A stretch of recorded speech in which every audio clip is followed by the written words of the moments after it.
All right. So quickly, this panel section revolves around scaling forward. So the reason for this panel section is because literally, if you're into business or you sell something, you're either a hustler, a business owner, or a brand. So it's either you're a hustler, sells something just for immediate purpose, just to sort out problems immediately. But a business owner sells products and services just to make money alone. But a brand sells products and services and solutions while leaving a message and building legacy. So this panel section will show you how to scale forward, move from being a hustler to a business owner to a brand, scaling forward, and then how to set in structures and systems that will help your business grow even in your absence and even in this uncertain and unstable economy. So I want you, while you're seated, to listen keenly to our experts here who will be sharing from their wells of knowledge and experience. Please note that if you're going to go home with anything, it is what you have decided from what you've listened today. So while you're listening to them, move beyond the intelligence that they exude to writing an action plan like our summit MCs have said. So ensure that you write down something you're going to do after now. You see, knowledge comes to you so that you can take action. So right about now, we have really wonderful panel speakers here. So I'll be delving quickly to the questions we have. Okay, let's start with Mr. Kingsley May, Global PK. Okay, Mr. Kingsley. Hope you're doing good. I'm good, thank you. All right. So, Mr. Kingsley, how can entrepreneurs distinguish between a growth problem and a structural problem? Okay, how can entrepreneurs distinguish between growth problem and Structural structure problem? problem. Both of them are growth problem. If you don't have a structure, it's a growth problem. Then if you're growing and you don't have a structure, it's now a growth problem as well. So growth problem let me just break it down. Growth problem is where an entrepreneur is struggling to make sales, is struggling to get people to patronize their business, is struggling to get, I wouldn't want to go, if I want to go bigger, I say the market share, right? A structure problem is we have so many people that want to buy from us and we're not delivering on time. That's a structure problem. Structure problem is, I thought that you were supposed to be the one to handle this. No, it's not me. I thought you were the one that is supposed to. No, you are the one that is supposed. This is conversation between team members. That's a structure problem. Structure problem is, as organo de more, relax more. So structure is a system that helps a business owner run a business without emotion. Helps a business make decisions not that is first. Make a decision that is first for the primary growth of the business. First for the primary growth of the business. So a growth problem is, we are trying to get people that have ordered for our products to deliver to them. That's a growth problem. You have so many people ordering for your product and you're not able to get them deliver it on time. Structure problem is not having the right people, the right roles, roles to be played. Allow your team members to know the different functions that they are supposed to have. I've seen entrepreneurs who have employed 3 people who are doing the same thing that they are doing because there is no proper aligned roles and functions. I hope that helps. Thank you very much. Please let's celebrate Mr. Kingsley. Thank you. It does help. Okay, over to you, Dr. Chukwu. You see, recently, the Nigerian government released a bill, if not a law, about business owners paying their task, and then there was a particular figure assigned to every Nigerian business owner. As far as you earn money, you sell something, and this policy will literally affect a lot of people from their profit, sales, and the rest. So, Dr. Chuku, here's a question for you. In an economy where policies change overnight, what is the first system every business must build to survive? Okay, thank you very much for the question, and good afternoon, everybody. Thank you so much for that, putting those words exactly. So, if I was to answer that question, the first thing that the business owner should do is to get their mindset right. It doesn't matter what the macroeconomy or the government is saying, is to get the mindset right. Because, like he intelligently said, it starts with the thinking of the business owner. So basically, what is projected on the business is the thinking of the business owner. If the business owner does not think in terms of structures, it will show. So where there's uncertainty, where these kinds of laws come in, the thinking of the business owner is the first system and the structure that needs to be in place. What does that system look like? Is to understand, like you gave an example of that one. I don't know, maybe we can have like an idea so that, because the person who was doing the opening session, so that let's know exactly the people that are here, so that we are giving the right advice to them. Are there people that fall in the first tax section? I think if I'm correct, I think anybody that does turnover under 50 million is exempt from tax. Something like that. I'm trying to remember when my tax consultant was telling me. Anybody doing, yeah, there are those kinds of structures so that we know exactly. But for me, the thinking first is to understand that I started this business, but in order to serve these customers, I cannot do it alone.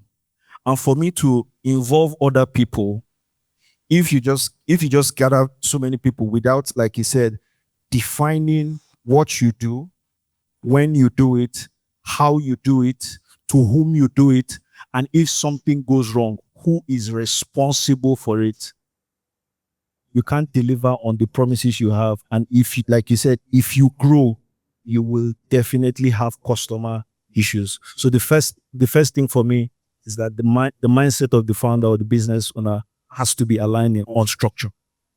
Wow. Thank you very much, Dr. Chooks. Please, let's celebrate him.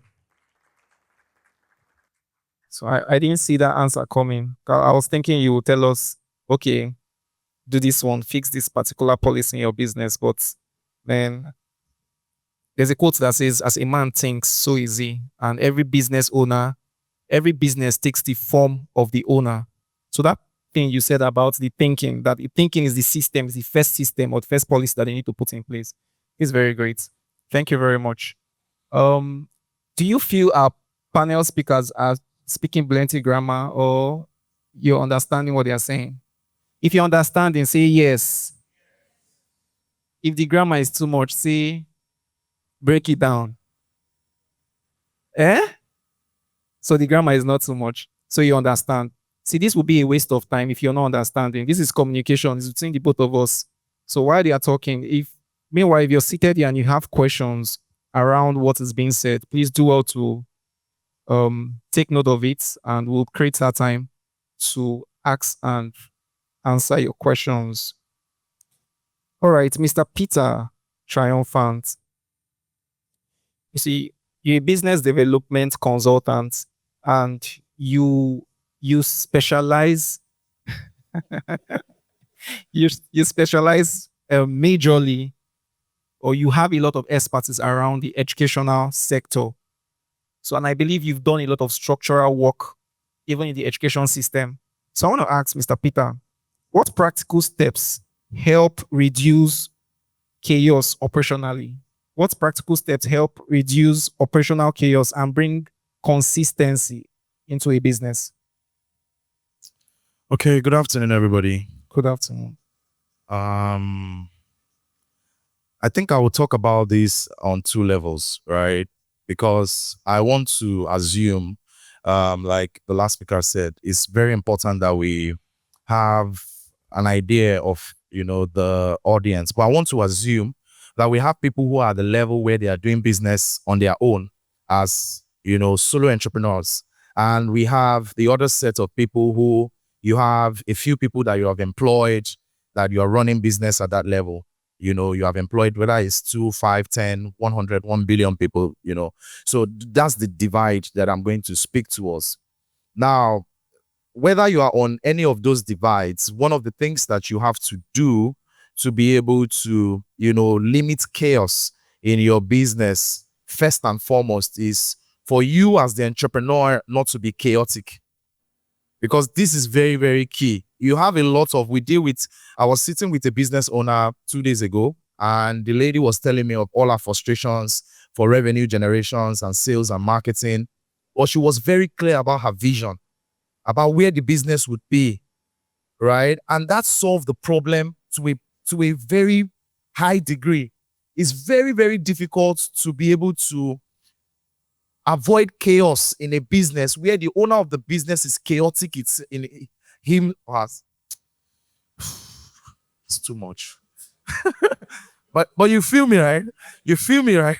Right. So, but it's very difficult. So the first thing is you have to be able to create internal systems for yourself, your schedules, your repeated routines, your growth patterns, your triggers for your distractions. You have to be able to study yourself enough to understand what causes that mental chaos for you as an entrepreneur. And there is no perfect entrepreneur. See, you look at from doing business at the scale of Elon Musk to doing business at a scale of, Pepper Seller on the road. Business is 100 chaos, 100% chaos. That's the point. What you are there to do as an entrepreneur is to navigate through chaos, because systems are changing, prices are changing, policies are changing. So you are literally steering the ship in the middle of chaos. So if you as an entrepreneur, you are not your system internally is not less chaotic, it will reflect on the business. Like you said, the business reflects, the mindset of its owner. Then for the people who run businesses and you are employing people, well, if you are also a solo entrepreneur, one of the things that you must also be able to put in place is to have, I used to say when I train or when I consult that every business has a system. It's just that some people have not been able to properly identify the system that exists and document it, while other people have. Because if you call an entrepreneur here now, you ask him, how do you get from producing your plantain chips to getting the buyer to give you money? They will tell you what they do. They do this, they do this, they do that, they do that. But, not everybody is able to document. So one of the things that you have to do to be able to avoid chaos is to document your processes. How do you produce? What's the measurements? How does, document your processes? Then for the people who run businesses where you have individuals who work for you, you have to be able to have clarity in the structure, roles, responsibility. People are everything. If the sum total of your business growth is dependent on the kind of people that you have. So you want to make sure that people have structure, people understand what they have to do at the time they have to do it and all of that. And then, even for businesses where you are, you have staff members, you have to be able to also, document processes. There was a school that we walked to recently that, we got in and they were doing like tremendous work. These people have gone abroad, won awards, like tremendous stuff, but nobody could replicate those results because they were not documented. So once a staff leaves, that's it. There was nothing on ground to be able to move from one person to another. And people follow structure. If you don't have structure, you have created the avenue for chaos to happen. So I believe that those are the things that you need to do. Oh, thank you very much. Thank you very much. That was wonderfully said. Politely and respectfully ask your neighbor, are you chaotic?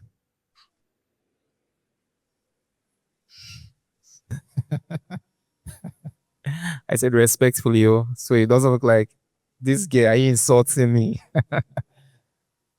Wow. So if you even check out what our three panel speakers have said so far, it means that we have a lot of work to do as business owners internally. So I would like to do this quickly before we proceed. If you don't have a business and you want to have a business someday, can you raise your hand? So let's just let's know our audience currently so it will guide their answer. Please, you can do better by raising your hand higher. Okay, thank you. If you've been in business from 1 to 5 years, can you please raise your hand? 1 to 5 years. You can raise it higher. Sorry. Okay. Saz, you're taking notes, right? Thank you. If you've been in business 5 to, when I say forever, or 5 to as long, please raise your hand. 5 to 10 years, 15 years. Yeah? Okay. Thank you very much. At least we know that majority of people we have here, people who have been in business from 1 to 5 years, so it will guide our conversation. Okay, let's proceed. Global PK, Mr. Kingsley, man. You know, one of your slogan is that you, through Kingspire Resources and as your personal brand, one of the things you do is you help business owners to start, grow. You help them start, grow, and scale.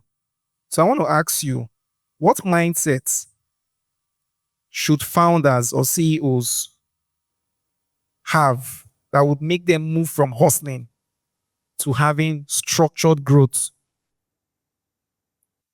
So, I was on a panel like this, I think earlier this year, and I said it was a conference where business people were in, and majority of them were women, and I was shocked that when I made a statement, which I'm going to make now, a lot of people didn't see it that way. I said, stop hustling, start building. So you need to say that again. Stop hustling, start building. So please respectfully say it again. You got to stop hustling and start building. I don't care whether you are a content creator. You have to take away the mentality of hustling as a content creator and start building. Because hustlers don't survive in an unstable economy. And welcome to Nigeria, the capital of an unstable economy. Because if you are a hustler, we will know you today, and it won't take 2-3 years max. You're going to flip into another thing because you came to hustle. Hustlers look for the dough. They look for the cash. And if it's not there, they pivot to something else. But can I remind you that everything that you can think of business-wise, someone is doing it and is running into millions. Yes or yes? There's someone that is selling bakery. If worry people there, you understand what I mean? There's somebody that is selling plantain chips and is selling in droves, in millions. There's somebody that is, name something, name anything. Somebody is selling orange and is making millions. Somebody is selling gari and is making millions. The difference is that the person that started his business with the mentality to grow or to get to that point did not come to hustle. He came to build. Yes, you can say, let me stumble on it and see if it works. But at some point where the cash flow starts coming in and you say, oh, it's less than 2 years and our revenue, our annual revenue turnover is 2 million naira. It means if I settle down and put systems and structure in place, we can actually do 200 million naira in a year. I bet you there are a lot of people that are running business today. They have not even been able to phantom that they can run an annual revenue of 200 million in that business. If you ask them, like, oh, if I just do 10 million, I don't blow be that now. And God blesses them, they do 10 million naira. You will see the latest car, the latest Versace, and that's where it ends. You know, Jasper here said something that in the last, we spoke together somewhere, and he said, and I never forget, he said when he started his company, he himself and his partner wanted to start a lawyer, started a business, he's into real estate. And when they started, after a while, the other partner felt like, oh, I'm a learner colleague, I know better than this guy. You know, and they split it according to his story. And this guy, when he started, the other guy started, and he was doing well. The first deals that came in, he went and bought the biggest car. I mean, Jasper is here, you can ask him. But when Jasper made his money, he went into the biggest room. And when Jasper left, I told everybody that I've been in this system for a while before Jasper, but Jasper is seeing his annual revenue is huge because Jasper has been able to use his money to enter certain rooms that I have not entered. Not the rooms, but the mentality in the room. The mentality in the room. So he entered the room and he was feeling like he's done like, let me not mention figure. Let's say just suppose he's done like 10 million naira annual turnover. You know, if you're in business, you should know what annual turnover is. You know what revenue is. So he said he's doing like 10 million naira. And then when he asked his neighbors, he said, oh, we did 100 million. He called humble. And I said, I said, oh, we just did 1 billion. We're targeting 2 billion. So the mentality completely switched, right? So a hustling mentality will not help you build anything. I always say, if you want to last in any business, you have to think long-term. Long-term thinking. I've done research. Go find out the 70 to 90% of the billionaires, the highly successful people, are people who think long-term. That the people who ask themselves every now and then, in the next 20 years, where's the future of this business? In the next 20 years, where is the market driving to? In the next 20 years, in the next 50 years, where are we going to be finding ourselves? Right? So that's what made Microsoft pivoted from creating software to creating what? To creating what? Huh? Huh? AI chips. That's what made them move to having Gemini. I don't know if you understand what I mean. At some point, Bill Gates himself pivoted. I hope you know, just go Google the kind of business Bill Gates has gone into. Renewable energy. I don't want to mention one controversial one now that people will start arguing. So, for those of us that are about to come into business, please stop the hustling mentality. Hustling mentality is you go buy, you no go buy. You make me vex. Are you getting me? A building mentality is moving from transactional relationship in business to family inclined relationship. You sell a product to someone, you call the person back 2 weeks after. How was the product? Are you satisfied with it? A hustler will not call you back.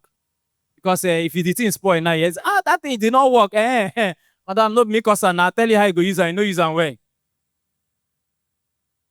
Do you understand what I mean? So sometimes we feel that when we maintain relationship, oh, we're going to be spending so much, but forget it. You will make more at the end of the day. So you sold something to me and I'm not satisfied, and you asked me to bring it back for a return, and you gave me something better. You lost, but you did not lose. You invested in the future.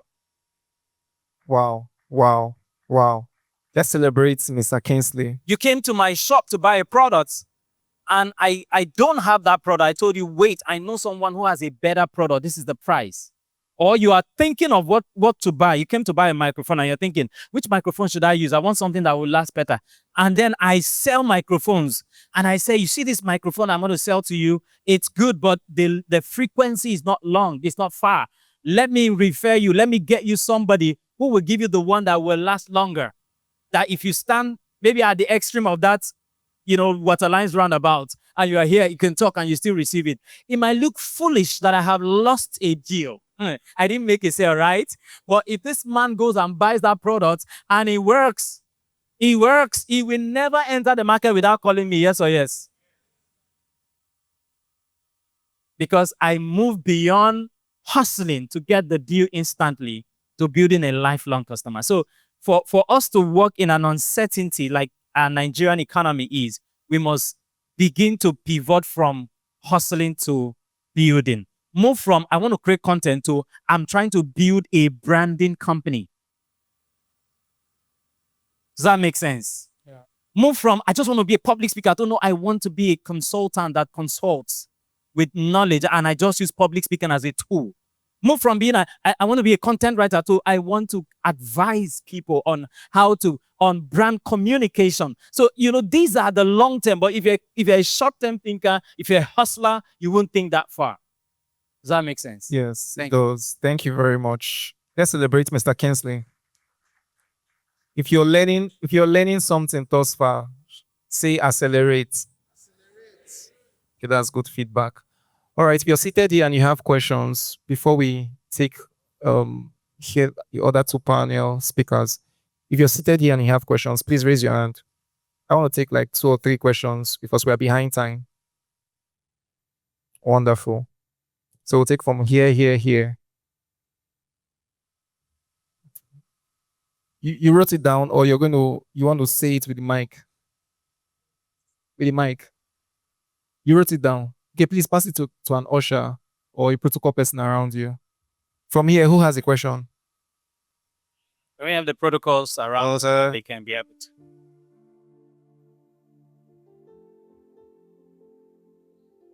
Okay, we're way, way, way behind time. I need us to run as fast as possible. Okay, you can take the questions here. Please just write it down. Probably that can help us be fast. Just take only 4 questions. I hope we exhaust them. All right. Dr. Chukwu, over to you. Here's a question. How do you build a team culture that supports structure, even with inexperienced staff? We know that there are staff that you hire that they are just inexperienced. Probably they even come in chaotic, or they don't understand structure. They don't understand instructions or things that you've written down that they need to follow as a guideline. So how do you build a team culture that supports structure, even with inexperienced staff? Okay, that's a very powerful question. How do you build a team culture that supports structure? I think where my thought is going is on the policies that the business adopts. So he doesn't. There was something he said. I wrote it down. let me read exactly what he said. People follow structure. So you create a structure, and it doesn't matter what the person has come with from where they are, they will adopt the structure of that environment. So what does that look like? For instance, now, I have a business, and I'm sure we must have seen something like this happen. In one business, you come to work late. Oh, sir, please forgive me. My mother had this. Something, there was hold up. Excuses, please forgive me. Don't repeat it again, and then they go, right? That's one time. Maybe something like that happens maybe the next day. The third day, the fourth day. If nothing happens, what is that? A culture has been established. So that employee already knows that all I need to do is to come up with an emotional story. I'll catch the entrepreneur and I'm good. But that same person, let's move to a different organization, and they go, and on their onboarding, they've been told straightforward, as a policy of this company, you should resume by 7:30 a.m. If you're not resuming by 7:30, these are the consequences. Same individual, 2 different companies. That person already knows. Okay, let's now assume they go late the first time. Let's say in their structure, let's try to let the business be a lenient business, and maybe they allow it once. But from the second time, the consequences kick in. And they do that thing. By the second time, once the business then kicks in any disciplinary measure, and by the way, you said for new people, when somebody is joining in, they should be on a probationary period. They should be on probation for say 3 to 6 months, right? Depending on the business and the structure or policy you have. So if that person comes through and the policy says, if you come to work late 3 times, you're fired. There's no need for a prayer meeting. You read the policy. You read the structure. This is the culture of this organization. So if you already know from the start that if I go to work late, this is exactly what will happen. But in the other business, the staff who is joining new does not know, nothing else has been said. And if no consequence is done, a culture will be created. So in terms of how to create that culture, my answer will be the policy the business adopts from the get-go, from when that staff is getting onboarded, matters a lot. And then as the business owner and at the management, the business owner must ensure that they enforce those things, whether it's their family, brother, whatever, whosoever it is that is there, those things must stand true. So for me, it's all about the policies that they adopt. Well, thank you very much, Dr. Chuku. Okay, Dr. Chuku, you have something for the audience. Can you please talk about it? Okay, let me say it. And it's funny how he asked me a question on policy. So when I came, I was thinking of a way to help. Let's make this thing practical. So with what we are saying, because the goal, I've been hearing one consistent theme that we should take what we are doing and make it practical. So for 3 business owners, 3, right? On behalf of JBEX Group, I've partnered with somebody who I know, a friend, who does policies. I don't know if we've heard of somebody called Saint Tracy. Tracy, they sell rings. She's brilliant on structure.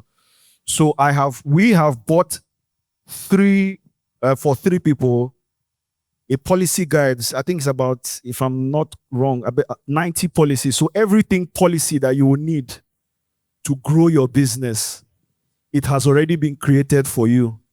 So your job is to now take those policies, look at your business, take the name off, impute your own business, and it's now your job to enforce those structures. So remember, to enforce those structures to make sure that you grow. So that's exactly what we will do. So like I've said, those policies will now ensure that your business grows. Thank you. So I don't know if you heard the offer. It's giving out those policy templates. So the convener and the team will decide on the criteria to get it. So stay tuned. All right. Before we move forward and take and have our last panel speaker answer this particular question, we have in our midst a very is one of my revered mentors, and he's an expert when it comes to marketing, and he's also an expert when it comes to building organizational cultures. Okay. The reason why I really value him so much is because he has one core value that a lot of business owners don't have, which is empathy. He's very empathetic. With his high level of emotional intelligence, he knows how to navigate through chaos and issues, working with people for over years now, I'm telling you. And with his expertise, he has been able to wield a lot of influence both on social media and on ground, especially. You know, there are some people that you see online and they act so nice, but when you see them on ground, they are kind of mean, but not this particular person. So we're calling him up to share, because what we're talking about revolves around structure. So we're calling him up to give us some guide or help us navigate through this thing about true structural systems and building a culture for our staff or our organization with a clapping ovation. Let's make welcome Idon Emeka Nobis. But can't do better than that.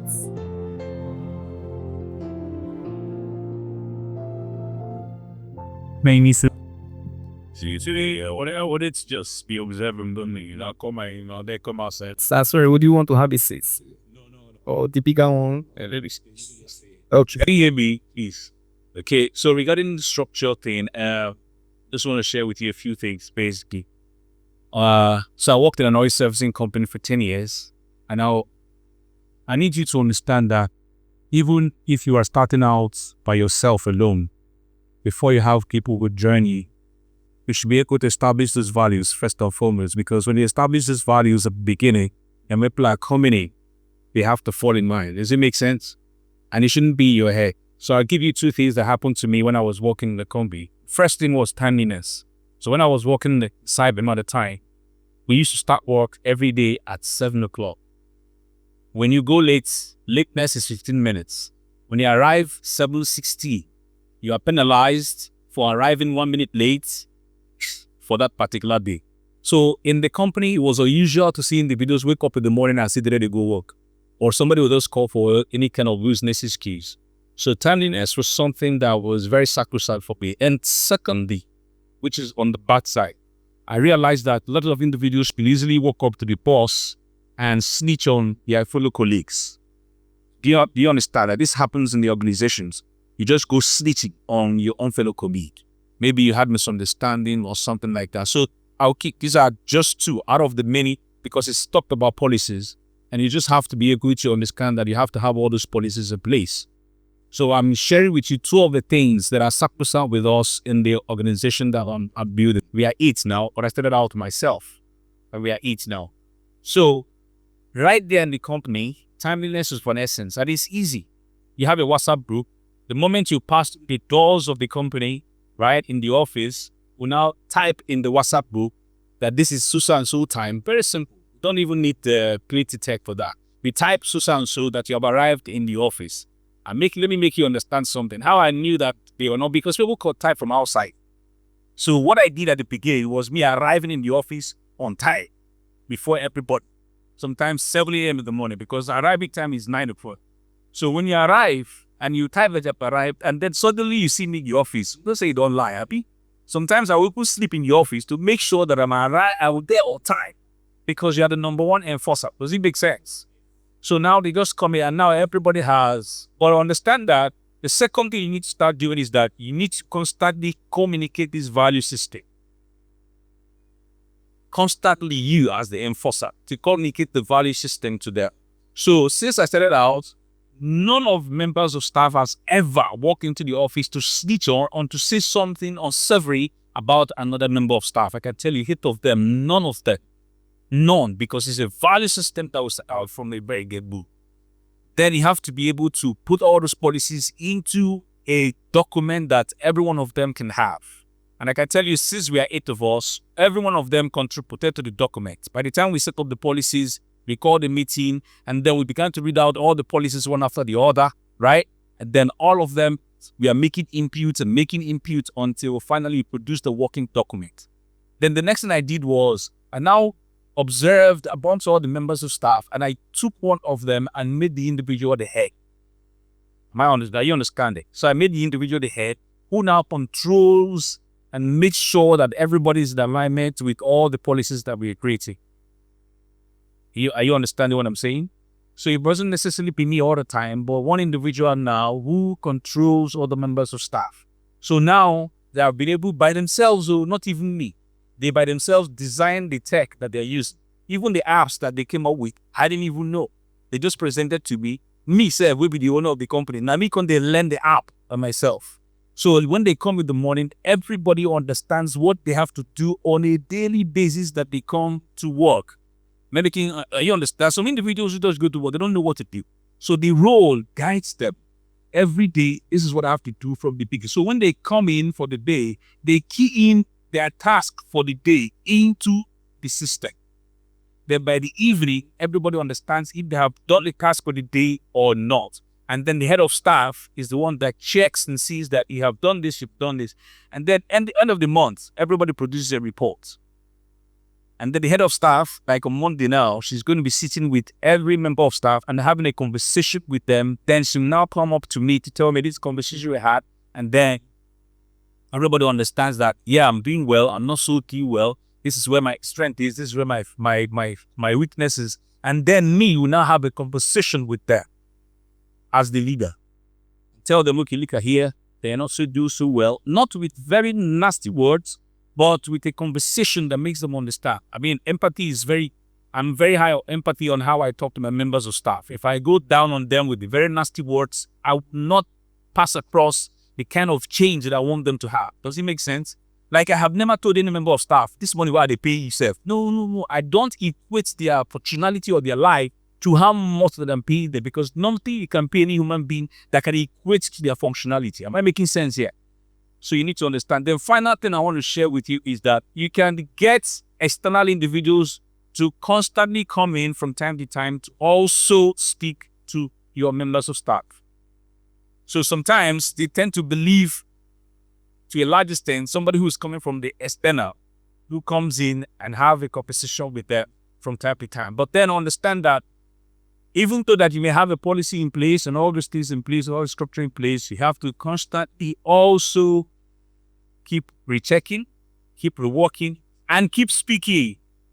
You have to keep talking.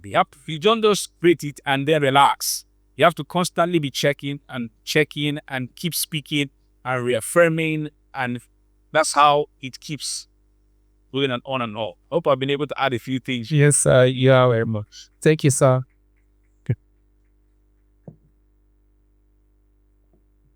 Once again, celebrate Don Emeka Nobis. That was a simple and clear strategy. Thank you very much, sir. Okay, for want of time, we will not be able to take these questions. But I appreciate the fact that you've taken out time to write down your questions, okay? So, but what you're going to do for me is that after this event, is do well to reach out to the persons, the speakers that your question is addressed to. It is for want of time. I have to keep to time because we're talking about structure here. So we'll take the final question towards Mr. Peter and then we'll call it a wrap. Please, we have questions, do well to walk up to them. They are human, so do well to walk up to them and ask them your questions because we have very limited time. So, sir, in 3 minutes, can you tell us what a truly scalable business model looks like in today's Nigerian economy?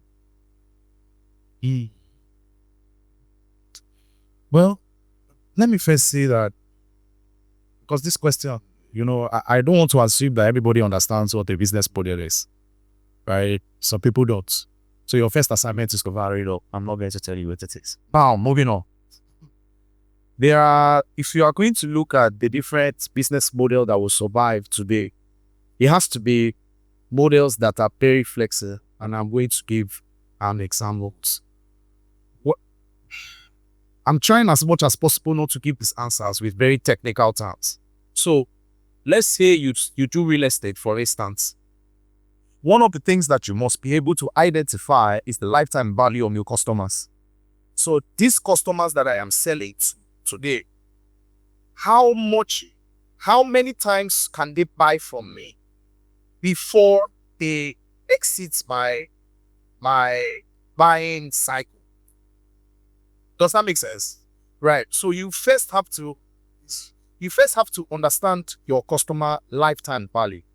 Then the second thing is to understand your business value chain.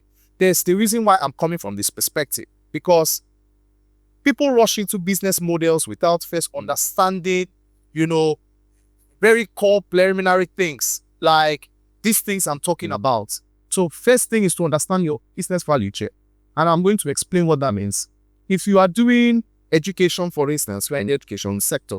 There is education real estate, there is education journalism, there is education resource and materials, there is education teaching and learning, there is, so I can go on and on talking about the value chain in education. Many people come into this sector and all they say is maybe only the school, but there is an array of value chain. So two things, once you're able to understand deeply, somebody might be selling chinchi and don't understand that there is for that chinchi production, there is a whole value chain around chinchi production. It's like kidnapping. There's a whole value chain. I hope you know. The people who count the money, people who negotiate, people who deliver the money, it's an entire value chain. Amen? So you first have to note the value chain and the customer lifetime value. These two things come into an alignment and now delivers how you sell or who you sell to. So for some businesses, you can cross-carpet, so you sell to individuals. Because some people, the problem that you have in your business now is that your customer lifetime value for your business is very short. Like if you are selling something like male belts, for instance, if I have belts for 4 colors, I won't buy belts from you again. Two of us. Come on, two of us. But you know that another value chain is to now make belts part of hampers or gift packs. You can now make belts part of what your companies can give to their employees. So now you are moving from selling from B to C, which is one model, which is selling to me directly. And you know that once I bought it. You are now stepping higher to selling to businesses that can now use that product, So these two things are the most important things if you want to scale or you want to build a business model that scales, is that you must first understand the value chain around the business, so that because that's how you are able to diversify and pilot quickly without changing niche. Do you understand what I mean? You are still in that industry, but you can quickly change niche based on the value chain order. You get my point. Then the second thing is the customer lifestyle by side. It helps you to be able to plan sales better, understand your marketing routine better, and all of that. So you are all blessed. Thank you very much, sir. It's the way you coined, it's the way you brought in the kidnapping business into your explanation. Thank you. Thank you very much, sir. If you've learned something today, can you celebrate our panel speakers? All right. Like I said earlier, if you have questions, please confidently walk up to them after this event and ask them. For want of time, I will not be able to take these questions. So let me give you just a few summary or tips of what they've said. Number one, if you just joined in late, you can grab these points. Mr. Kingsley made a very salient statement and point, even though we know about it, but we don't take it seriously. He said you need to move from being a hustler and you need to move from hustling to building. You need to move from hustling to building, build something and think long term. He also said that you need to move from don't get distracted, structure your mind and listen, okay? You see them come up, listen. Mr. Kingsley also said something that you need to move from a transactional relationship to a family relationship, which is don't just request money alone from your clients. Get to know how they are doing, get involved in their lives so that you can always have them as your customers. Dr. Chuku said something striking. He said you need to fix your mindset as a business owner because that's the first system you need to put in place. So fix your mindset. Before you go ahead, setting structures, systems, and policies in your business, fix your mindset. Say to yourself, I'll fix my mindset. Then lastly, for Mr. Peter Triumphant, he made a very strong statement. He said, when your mind as a business owner is full of chaos and you're so disorganized, you transfer the same chaos to your business. If you're seated here and you say you don't like writing, you don't like documenting, you don't like organizing your thoughts, you transfer the same thing to your business because every business takes the shape and the form of the owner. Did you learn something today? So before they go, I told you that before I bring them up, I wanted them to dance. So live band, as they go to their seats, let's see them dance in 30 seconds. Live band, give us worship song. I don't know if they make this. So let them get to see a cute or a creative part of you too. So okay, give them some song to dance. This bring me money. Watch and see. Okay. Hey, it's on you.